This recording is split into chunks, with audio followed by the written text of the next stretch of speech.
Hey everybody, Mike from LE1 here. Today we're going to be doing a speculation video in the world of Formula One. Don't worry, we'll be getting back to this game before F1 24 gets released. What am I doing? Well, we're going to be discussing which team am I going to be choosing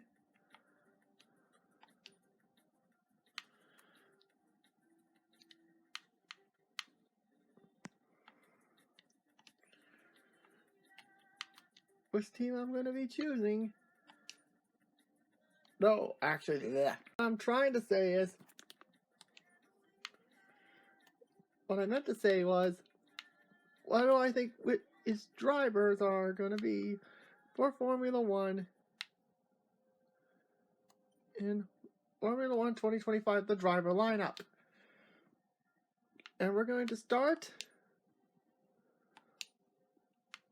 with the lowest team, which in this case, Williams. Currently, they have Alex Albon and Logan Sargent.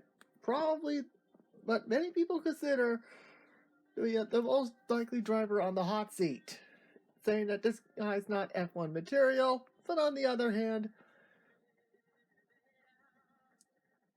the car fucking sucks, to be completely honest. And not to mention, that's done in Melbourne where Logan lost his seat because Albon destroyed his chassis. And how the hell do you not have a spare chassis? Yeah, flat out killed Logan's confidence. And to be honest, it wouldn't shock me. Either two things is going to happen. Either Logan gets a contract extension to make up for Melbourne, or Andretti's going to pick him up. By the way, we're going to talk about Andretti in this video as well, so stay tuned. So yeah, Sargent may very well go to Andretti or Haas. We'll get to them in just a second. So I don't think Kimi Antonelli is going to get this seat either. So my thing for the Williams car, it's probably Albon and Valtteri Bottas. Yeah, Valtteri returns to the team where he started. Next up, we got Visa Cash App RB. Ugh, the name sucks. But hey, can't wait to see that kick-ass livery of theirs in the game when the game comes out. Currently, it's Yuki Tsunoda and Daniel Ricciardo. And honestly, this one is going to be a tough one. I know one of the seats will be filled by Liam Lawson. And to be completely front, Yuki might be in a different scenario because he is technically a Honda driver and they're going to Aston. So I think Yuki stays for one more year. Potentially getting a contract extension is in the realm of possibility for Yuki to keep him in the RB camp for quite some time. So yeah, go with Larson and Tsunoda for Visa Cash App RB. Alright, Haas. We got K-Mac currently, along with the Kidbug. And we know that Hulkenberg is heading to Sauber/Audi in 2025. And of course, it's almost a foregone conclusion. Ollie Behrman's getting Nico's seat. But now, we got Kevin Magnussen, who got a pretty respectable P12 in Imola the other night. But of course, we can't forget his antics in Miami with the antics with Lewis as well as Logan. So, and that seat has been so hot, it's giving Logan some competition for Logan Sargent. And there was a lot of rumors from Magnussen staying on to Zhou Guanyu, all the way to today with the rumors of it being Esteban Ocon.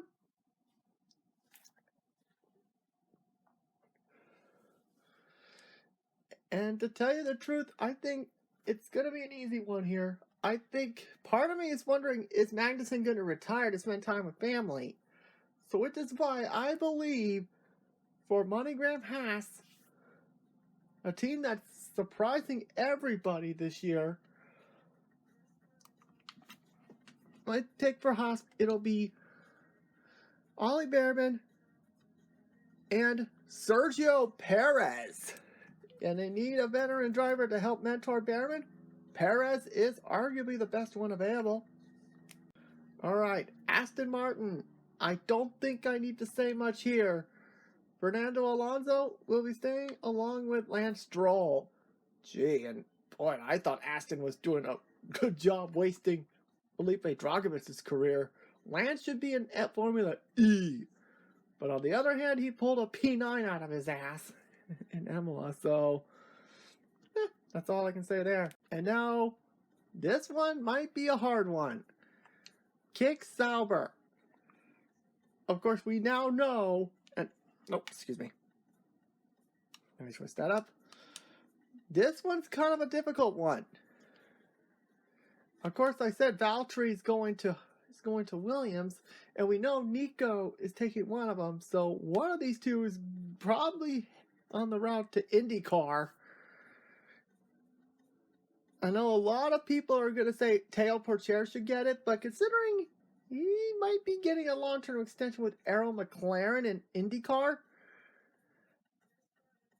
I think IndyCar may got its star of the future in Pourchaire, to be completely honest. And of course, Zhou's name's been brought up with that Haas seat.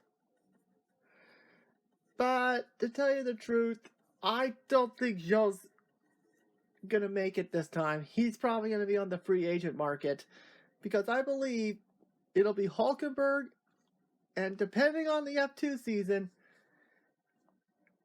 if Zane Maloney wins the championship, Zane's getting that second Sauber seat. However, if Zane does not get it, and if they decide to give Zane another year in F2, I could very well see Zhou sticking around. So right now, Zhou's probably thinking he's hoping that Zane does not win the F2 championship. And not to mention, with Prema coming to IndyCar, Zhou could be a pretty solid option. Okay, this one's kind of an easy one. Lando and Piastri sticking around. Why am I even bothering? Alright. VW, the Alpine. We got Aston and Pierre Gasly. Honestly, this one could go either way. But I'm going to keep these two together for 2025, considering how bad the car is, to be completely honest. But it wouldn't surprise me if Ocon leaves. There's only one driver on there. It's Jack Doohan. Because Gabriel Mini, great driver, but I don't think he's ready yet. Give him more time to develop in F2, please. So, I think these two are probably going to stick around Alpine for one more year, unless Ocon somehow goes to Haas, which I really have no idea. Alright. And arguably, this is probably the biggest hot seat in Formula One right now, because who's going to take Lewis's seat? Everyone's name's been up there, from Max Verstappen all the way to Kimi Antonelli, who needs way more time in F2. He needs another year or two to develop, but so far that 4th place in the feature, not bad. And I think this one's a foregone conclusion. Mercedes is about to get a smooth operator. Yep, I believe Carlos Sainz will team up with George Russell. I think this could be a really solid pairing, and has hopefully, with these new regulations coming up for Mercedes, for the Silver Arrows. Alright, Ferrari, no need to change here. Leclerc and Hamilton. Now, the last two here, we're going to combine them into two here. Max is locked in, unless Red Bull continues to implode on itself. This one could get incredibly interesting. I think Max sticks around, barring more implosion with Red Bull. And I mentioned that Perez is going to Haas. And this one's kind of difficult. But at the end of the day, 2025, I'm going to go out there, and I believe Max will team up with a rookie by the name of Ajik Hajar. Because if Ricardo doesn't get that, if Ricardo continues to underperform and Perez decides to goes to Haas, which I believe could happen, but I doubt it. And if Hajar somehow holds off Maloney, Hajar could potentially kick Tsunoda to the curb. So yeah, my Red Bull lineup: Perez and Hajar. Now we have Andretti. Of course, I did mention that Logan is one of the picks for the team, but Andretti Global has two options here. The first one is the most obvious, that being Colton Herta, the face of the entire IndyCar operation.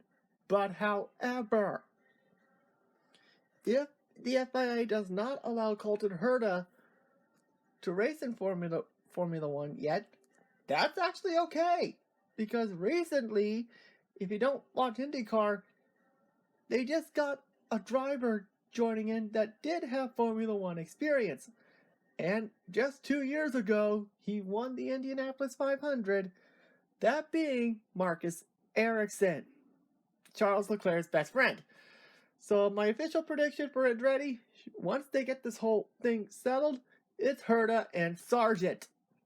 And I know people are going to say, why not Kirkwood? I feel like the Andrettis want an American as the face of the IndyCar promotion. Nothing against Kirkwood. He's a solid race car driver, but I think they need an American face on that team. Thanks for watching, y'all. Subscribe.